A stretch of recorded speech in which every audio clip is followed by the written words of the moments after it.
Hello दोस्तों, स्वागत है आप सभी का आपके अपने YouTube चैनल अभ्यास क्लासेस पे। तो जो हमारे इंडियन पॉलिटी की सीरीज चल रही थी उसका नेक्स्ट पार्ट है। इसमें भी 30 क्वेश्चंस इंक्लूडेड हैं। सारे क्वेश्चंस मोस्ट रिपीटेड क्वेश्चंस हैं, तो इसलिए ये बार बार पूछे गए हैं। तो ये हमारे लिए बहुत ज़्यादा इंपॉर्टेंट हो जाते हैं। किसी भी एग्जाम्स में अगर बैठते हैं, आप किसी भी कम्पिटिटिव एग्जाम्स में बैठते हैं तो इससे ज़रूर क्वेश्चन पूछे जाते हैं। ये बहुत ज़्यादा इंपॉर्टेंट है, तो इन्हें आप पूरा ज़रूर देख लें। और इससे पहले अगर आपने प्रीवियस वीडियोज़ को नहीं देखा है तो उन्हें भी जाके आप एक बार ज़रूर देख लें, तो ये क्योंकि आपके लिए बहुत ज़्यादा हेल्पफुल होंगे। आइए स्टार्ट करते हैं और लास्ट तक वीडियो को जरूर देखिएगा, क्योंकि सारे क्वेश्चंस, एक भी क्वेश्चन आप मिस न करें। सारे क्वेश्चन बहुत ज़्यादा इंपॉर्टेंट है। तो हम देखते हैं पहला क्वेश्चन। भारत के राष्ट्रपति द्वारा बुलाई गई संयुक्त बैठक की अध्यक्षता निम्नलिखित में से कौन करता है? तो जो राष्ट्रपति के द्वारा बैठक बुलाई जाती है उसकी अध्यक्षता कौन करता है? तो लोकसभा का अध्यक्ष। ये तो सिंपल है कि लोकसभा का अध्यक्ष करते हैं। राष्ट्रपति द्वारा जो संयुक्त बैठक बुलाई जाती है उसकी अध्यक्षता लोकसभा के अध्यक्ष द्वारा किया जाता है। लेकिन अगर थोड़ा सा हम और जाने तो अगर मान लीजिए लोकसभा के अध्यक्ष अनुपस्थित हैं, वो उपस्थित नहीं है, तो उस टाइम पे लोकसभा के जो उपाध्यक्ष होते हैं वो अध्यक्षता करते हैं। अगर ऐसा हो जाए कि लोकसभा के अध्यक्ष भी नहीं है, उपाध्यक्ष भी नहीं है, दोनों अनुपस्थित हैं, तो राज्यसभा के जो उपसभापति होते हैं उनके द्वारा अध्यक्षता की जाती है। आइए अब देखते हैं नेक्स्ट क्वेश्चन को। नेक्स्ट क्वेश्चन है हमारा, राज्यसभा में निर्वाचित सदस्यों की अधिकतम संख्या कितनी होती है? तो अगर हम बात करें तो राज्यसभा के जो निर्वाचित सदस्य होते हैं उनकी संख्या 238 होती है। ओवरऑल 250 संख्या होती है सदस्यों की। अगर राज्यसभा के सदस्यों की बात करें तो कुल 250 सदस्यों की संख्या होती है। लेकिन अगर और देखें इसमें, तो इसमें 250 में से 238 जो सदस्य होते हैं ये निर्वाचित होते हैं और 12 सदस्य राष्ट्रपति द्वारा मनोनीत होते हैं। तो राज्यसभा के टोटल सदस्य 250 होते हैं, 238 सदस्य इसमें से निर्वाचित होते हैं और 12 सदस्य राष्ट्रपति द्वारा मनोनीत होते हैं। अगले क्वेश्चन को देखते हैं। अगला क्वेश्चन है हमारा, संसद में आधिकारिक विपक्षी समूह के रूप में मान्यता प्राप्त करने के लिए उसके कितने सदस्य होने चाहिए? तो अगर बात करें तो कोई ऐसी पार्टी है जिसको विपक्षी समूह के रूप में मान्यता प्राप्त करना है तो उसके कुल सदस्यों का जो भाग है वो कितना होना चाहिए? 1/10 भाग होना चाहिए। कितना होना चाहिए? कुल सदस्य का 1/10 भाग होना चाहिए। अगर हम बात करें तो सर्वप्रथम 1969 में श्री राम सुभग सिंह जो कांग्रेस पार्टी के थे, लोकसभा में विपक्ष का नेता होने के का श्रेय उन्हें प्राप्त है। तो सबसे पहली बार विपक्ष का नेता कौन बने थे? श्री राम सुभग सिंह जी। श्री राम सुभग सिंह थे जो कि कांग्रेस पार्टी के नेता थे। अगले क्वेश्चन को देखते हैं। अगला क्वेश्चन है हमारा, लोकसभा अध्यक्ष के रूप में निर्वाचित प्रथम महिला का नाम बताइए। तो लोकसभा के अध्यक्ष के रूप में जो पहली महिला थी वो मीरा कुमार जी थी। इनका कार्यकाल 2009 से 2014 तक रहा था। 2009 से 2014 तक रहा था।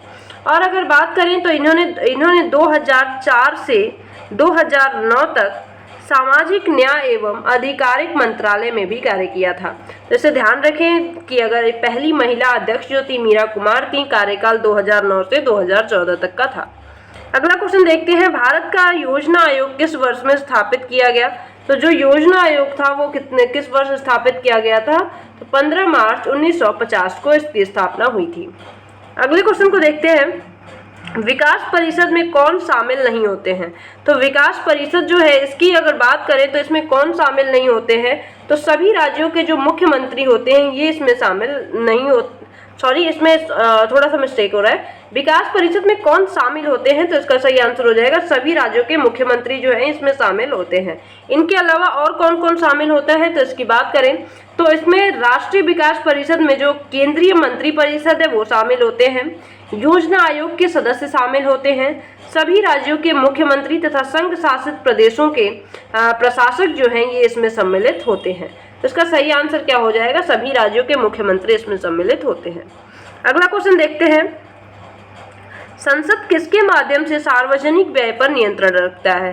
तो अगर संसद की बात करें जो इसका नियंत्रण होता है, सार्वजनिक जो व्यय होता है इस पर नियंत्रण नियंत्रक एवं महालेखा परीक्षक द्वारा रखा जाता है। ये इनकी अगर बात करें तो भारत की जो संचित निधि से निकाली जाने वाली सभी रकम है उन पर नियंत्रण रखने का काम नियंत्रक एवं महालेखा परीक्षक का होता है। अगले क्वेश्चन को देखते हैं, भारत के प्रधानमंत्रियों का निम्नलिखित में से कौन सा कालानुक्रम सही है। तो इसमें अगर देखते हैं तो पहले नंबर पे जवाहरलाल नेहरू पहले प्रधानमंत्री थे, उसके बाद इंदिरा गांधी जी आई थी, इंदिरा गांधी के बाद अगर बात करें तो मोरारजी देसाई थे, तो तीसरे नंबर पे मोरारजी देसाई और चौथे नंबर पे चौधरी चरण सिंह जी थे। तो इस पे बात करें तो पहला, दूसरा, फिर इसमें कौन कौन सा हो जाएगा, दूसरा, फिर पहला, फिर तीसरा, फिर चौथा। तो इसके ऑप्शन देख लेते हैं, ऑप्शन कौन सा है, तो ऑप्शन देख लेते हैं। तो ऑप्शन कौन सा हो जाएगा, दूसरा, पहला, तीसरा, चौथा, तो ऑप्शन नंबर 3 सही है। अगला देख लेते हैं, निम्नलिखित में से कौन सा प्रस्ताव संघीय बजट से संबंधित है। इसमें से कौन सा प्रस्ताव है जो कि संघीय बजट से संबंधित है, तो इसका आंसर हो जाएगा कटौती।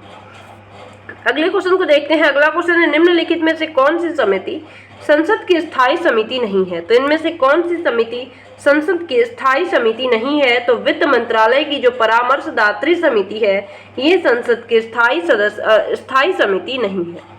अगले क्वेश्चन को देखते हैं, संघ सरकार में मंत्री इनके प्रसाद के कार्यकाल में कार्यभार ग्रहण करते हैं। तो किसके प्रसाद के कार्य, अगर संघ सरकार में जो मंत्री हैं किसके प्रसाद कार्यकाल में कार्यभार ग्रहण करते हैं, तो इसका सही आंसर हो जाएगा राष्ट्रपति। राष्ट्रपति के प्रसाद जो होते हैं ये मंत्री कार्यभार ग्रहण करते हैं, तो इसका सही आंसर क्या हो जाएगा, राष्ट्रपति। प्रधानमंत्री की सलाह पर राष्ट्रपति मंत्री को हटा भी सकते हैं, ये भी राष्ट्रपति के पास अधिकार है। अगले क्वेश्चन को देखते हैं, निम्नलिखित में से कौन भारत में कानूनों को बनाता है। तो अगर हम बात करें तो इनमें से कौन है जो कि कानूनों को बनाता है, तो इसका सही आंसर हो जाएगा, इसका सही आंसर क्या हो जाएगा, राष्ट्रपति और संसद के दोनों सदन। तो राष्ट्रपति और संसद के जो 2 सदन हैं इनका कार्य होता है कानूनों को बनाना। अगले क्वेश्चन को देखते हैं, अगला क्वेश्चन है हमारा, लोकसभा के सदस्यों के चुनाव में निम्नलिखित में से किस विधि को प्रयुक्त किया जाता है। तो लोकसभा के जो सदस्य होते हैं इनका जो चुनाव होता है वो किस पद्धति से होता है, तो भूभागीय प्रतिनिधित्व के द्वारा इनका चुनाव किया जाता है।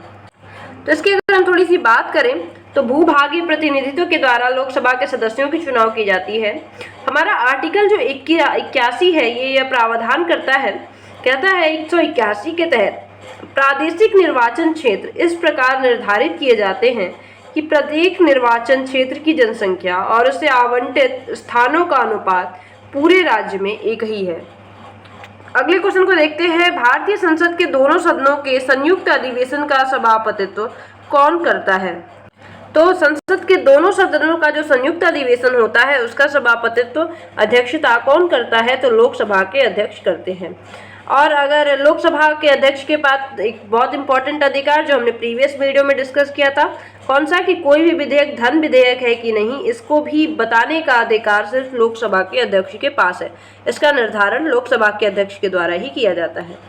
अगला क्वेश्चन है, लोकसभा अध्यक्ष को अपना त्यागपत्र किसको संबोधित करना होता है। तो जो लोकसभा के अध्यक्ष हैं वो अपना जो त्यागपत्र होता है वो लोकसभा के उपाध्यक्ष को सौंपते हैं। तो लोकसभा के उपाध्यक्ष को ये अपना त्यागपत्र देते हैं। अगला क्वेश्चन देखते हैं, संसद सदस्य संसद में अपनी सदस्यता गंवा देगा यदि वह सत्रों से निरंतर अनुपस्थित रहे। तो कितने दिनों तक कोई सदस्य अगर अनुपस्थित रहता है तो वह अपनी सदस्यता गंवा देता है, तो इसका आंसर हो जाएगा 60 दिन तक। अगर 60 दिन तक लगातार कोई संसद में नहीं आता है सदस्य होने के बावजूद भी, तो वो अपनी सदस्यता गंवा सकता है।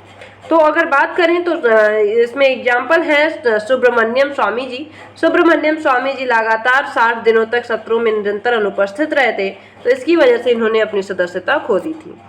अगला क्वेश्चन है, लोकसभा के चुनाव के लिए पात्र होने के लिए न्यूनतम उम्र क्या है। तो अगर बात करें तो लोकसभा के सदस्यों के लिए 25 वर्ष उनकी न्यूनतम आयु है।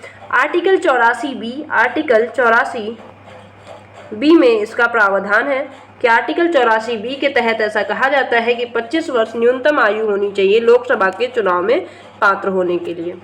अगला क्वेश्चन है, प्राक्कलन समिति के सदस्य कौन होते हैं। तो जो प्राक्कलन समिति होती है इसके सदस्य कौन होते हैं, तो इसका आंसर हो जाएगा केवल लोकसभा में चुने जाते हैं। इसका पूछा जा रहा है कि प्राक्कलन समिति के जो सदस्य होते हैं वो कैसे चुनाव होता है उनका, तो केवल लोकसभा से चुने जाते हैं। तो इसका सही आंसर क्या हो जाएगा, केवल लोकसभा द्वारा चुने जाते हैं। अगला क्वेश्चन देखते हैं, लोकसभा के अध्यक्ष का चुनाव किया जाता है। तो लोकसभा के जो अध्यक्ष होते हैं इनका चुनाव लोकसभा के सदस्यों द्वारा ही किया जाता है। तो लोकसभा के अध्यक्ष का चुनाव लोकसभा के सदस्यों के द्वारा किया जाता है। जब लोकसभा की पहली बैठक होती है उसके बाद जल्दी से जल्दी जो ये 2 सदस्य होते हैं, अध्यक्ष और उपाध्यक्ष, इनको चुना जाता है। अगले क्वेश्चन को देखते हैं। अगला क्वेश्चन है लोकसभा के सदस्यों का कार्यकाल कितने वर्ष का होता है। तो जो लोकसभा के सदस्य होते हैं इनका कार्यकाल 5 वर्ष का होता है। तो लोकसभा के सदस्यों का कार्यकाल 5 वर्ष का होता है और राज्यसभा का 6 वर्ष का होता है। अगले क्वेश्चन को देखते हैं। संसद के किसी भी सदन के 2 सत्रों के बीच अंतराल किससे अधिक नहीं होना चाहिए। तो इसका सही आंसर क्या हो जाएगा, यहाँ पे थोड़ा सा आप सही कर लेना, किससे अधिक नहीं होना चाहिए, कितने महीने से अधिक नहीं होना चाहिए 2 सत्रों के बीच की जो बैठक हो किससे अधिक नहीं होनी चाहिए। तो 6 महीने से ज़्यादा का टाइम नहीं होना चाहिए। पहली बैठक और जो अंतिम बैठक और नए सत्र की जो पहली बैठक है उनके बीच का जो समय है वो 6 महीने से ज़्यादा नहीं होना चाहिए। तो इसको नहीं यहाँ पे ऐड कर लेना आप। अगला क्वेश्चन देखते हैं। अच्छा, ये अधिकार किसको है। तो अधिकार बैठक बुलाने का जो अधिकार है वो राष्ट्रपति को है। आर्टिकल 85 के तहत, आर्टिकल 85 के तहत ये अधिकार किसको है, राष्ट्रपति को है। अगला क्वेश्चन है लोकसभा में अध्यक्ष के मत को कहा जाता है। तो लोकसभा में पहली बात तो जो अध्यक्ष होते हैं वो मत नहीं करते हैं, लेकिन अगर उनका जो मत कब दिया जाता है, जब कोई निर्णय लेना हो तो इनका मत निर्णायक मत कहा जाता है।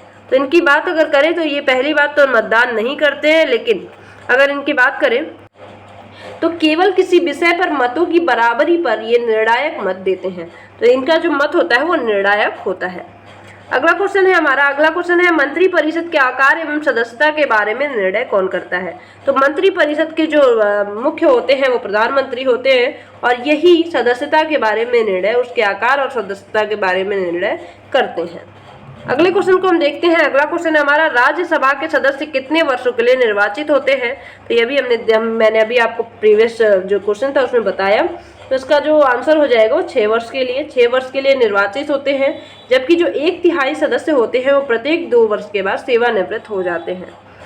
अगले क्वेश्चन को देखते हैं। अगला क्वेश्चन है भारत सरकार का मुख्य विधि अधिकारी कौन है। तो भारत सरकार का जो मुख्य विधि अधिकारी होता है, जो कि किसी भी विधिक मामले में भारत सरकार को सलाह देता है, वो होते हैं भारत के महान्यायवादी। सरकार को जो विधि संबंधी विषय है उस पर सलाह देने का काम इनका होता है। अगले क्वेश्चन को देखते हैं। भारत का प्रधानमंत्री बनने के लिए न्यूनतम अपेक्षित आयु कितनी होनी चाहिए। तो जो भारत के प्रधानमंत्री होते हैं उनका चुनाव अगर करना है तो उनकी न्यूनतम आयु 25 वर्ष की होनी चाहिए।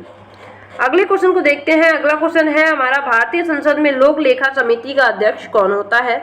तो जो भारतीय संसद में लोक लेखा समिति होती है उनके अध्यक्ष कौन होते हैं। तो इसका सही आंसर क्या हो जाएगा, विपक्षी दल के नेता। जो विपक्षी दल के नेता होते हैं वो भारतीय संसद में लोक लेखा समिति के अध्यक्ष होते हैं। अगले क्वेश्चन को देखते हैं। अगला क्वेश्चन है हमारा मंत्रिमंडल सामूहिक रूप से उत्तरदायी है। तो जो मंत्रिमंडल है वो सामूहिक रूप से लोकसभा के प्रति उत्तरदायी होता है। ऐसा हमारा आर्टिकल 75(3) कहता है। आर्टिकल 75(3) कहता है कि जो मंत्रिमंडल है वो सामूहिक रूप से लोकसभा के प्रति उत्तरदायी होगा। अगला क्वेश्चन है हाउस ऑफ द पीपल्स को लोकसभा का नाम किस वर्ष दिया गया। तो इसमें ऑप्शन तो मैंने 3 ही लिया है, कोई नहीं, तो इसमें आंसर भी है। तो आंसर नंबर कौन सा हो जाएगा, 1954। 1954 में लोकसभा को हाउस ऑफ पीपल्स का नाम दिया गया था। सॉरी, इसमें मिस्टेक है। क्या हमने हाउस ऑफ द पीपल को लोकसभा, पहले इसे हाउस ऑफ द पीपल कहा जाता था, इसको लोकसभा का नाम 1954 में दिया गया था। अगले क्वेश्चन को देखते हैं। राष्ट्रीय एकता परिषद NIC का अध्यक्ष कौन होता है। तो राष्ट्रीय जो एकता परिषद है ये एक संवैधानिक निकाय है, इसके जो अध्यक्ष होते हैं वो प्रधानमंत्री होते हैं। तो राष्ट्रीय एकता परिषद के जो अध्यक्ष होते हैं वो प्रधानमंत्री होते हैं। तो उम्मीद करती हूँ सारे क्वेश्चंस आपको समझ में आए होंगे और वीडियो अच्छी लगी तो लाइक ज़रूर करें। अगर बोलने में थोड़ी बहुत मिस्टेक हो जाए तो प्लीज़ उसे करेक्ट कर दें आप, कमेंट सेक्शन में, या फिर मुझे ज़रूर बता दें, मैं उसे करेक्ट कर दूंगी। तो थैंक यू सो मच, मिलते हैं अगले वीडियो में।